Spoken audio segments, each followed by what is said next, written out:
Précis de théologie ascétique et mystique de Tancret, deuxième partie, livre 1, introduction suite, les diverses catégories de commençants.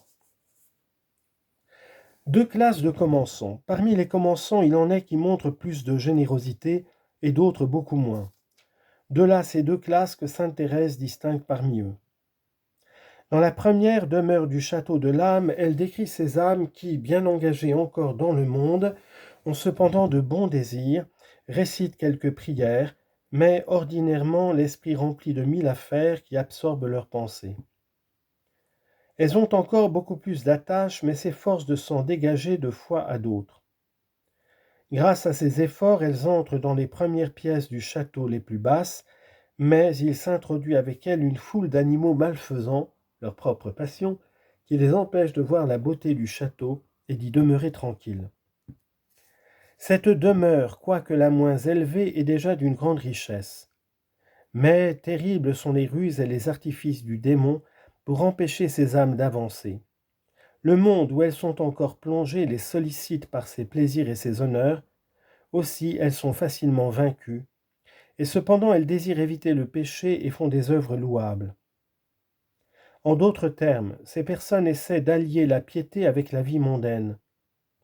Leur foi n'est pas assez éclairée, leur volonté pas assez forte et généreuse pour les faire renoncer non seulement au péché, mais à certaines occasions dangereuses. Elles ne comprennent pas assez la nécessité d'une prière fréquente, ni d'une rigoureuse pénitence ou mortification. Elles veulent cependant non seulement faire leur salut, mais progresser dans l'amour de Dieu en faisant quelques sacrifices.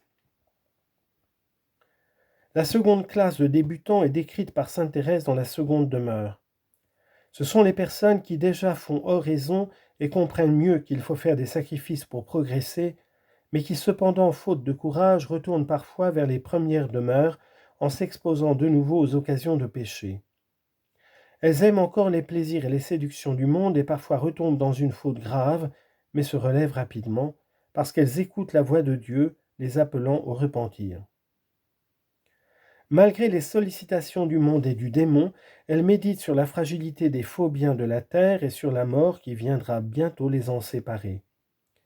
Alors elles aiment de plus en plus celui dont elles reçoivent de si nombreux témoignages d'amour. Elles comprennent qu'en dehors de lui, elles ne peuvent trouver ni paix ni sécurité, et elles désirent éviter les égarements du prodigue. C'est donc un état de lutte où elles souffrent beaucoup des tentations nombreuses qui les assaillent, mais où Dieu daigne aussi les consoler et les fortifier. En se conformant à la volonté de Dieu qui est le grand moyen de perfection, elles finiront par sortir de ces demeures où circulent encore les bêtes venimeuses pour arriver à cette région où elles sont à l'abri de leurs morsures.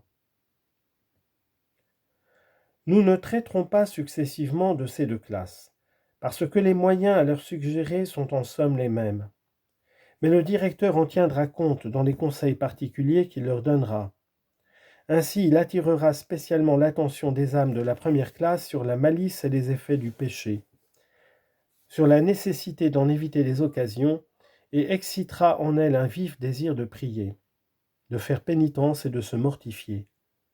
Aux âmes plus généreuses, il conseillera en outre une méditation plus prolongée et la lutte contre les vices capitaux, c'est-à-dire contre ces tendances profondes qui sont la source de tous nos péchés. Du but à poursuivre. Nous avons dit, numéro 309, que la perfection consiste essentiellement dans l'union à Dieu par la charité.